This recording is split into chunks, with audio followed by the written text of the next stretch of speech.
हे गाईज मी केलंय हे काय प्रकार आहे हा.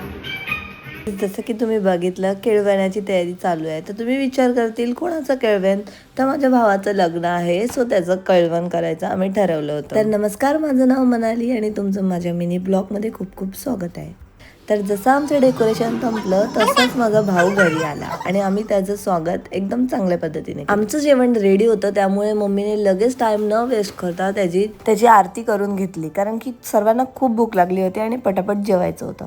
वरतून चिकनची भाजी, तुम्हाला तर माहितीच आहे चिकनची भाजी असल्यावरती कोणाला राहतं का जेवल्याशिवाय. मग एकामागे एक सगळ्यांनी ओवाळणी केली भावाची आणि आम्ही सांगत होतो की लवकर करा, भूक लागली आहे. मग काय जेवण रेडीच होतं. गोटने पटापट जाऊन ताट घेऊन आली. मग गोटने ताटाभोवती रांगोळी काढली. मग बारी होती सर्वांनी एक एकदा त्याला घास भरवायची आणि पहिला टाइम होता माझा आणि मी त्याला गरम गरमच खीर भरवली. मग माझा भाऊ बोलला, अगं गरम आहे ते, जरा गरम फूक मारून भरव. मग जतीनने भरवताना 2-3दा फूक मारली आणि नंतर त्याला खीर भरवली.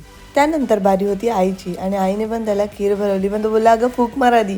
मग तिने पण फूक मारली आणि नंतर तिने त्याला खीर भरवली. मग त्याचबरोबर आजीने पण त्याला चिकनची भाजी भरवली आणि नंतर मग गोटने त्याला पण चिकन खाऊ घातलं. नंतर आम्ही एक फोटो सेक्शन केला आणि नंतर त्यांना जेवू दिलं, बिकॉज आम्ही खूप टाइम वेस्ट करत होतो फोटोज आणि व्हिडिओज मध्ये. नंतर आम्हाला पण भूक लागली होती, त्यामुळे सगळे आम्ही एकत्र जेवायला बसलो. चला भेटूया मग नेक्स्ट ब्लॉग मध्ये. Bye bye.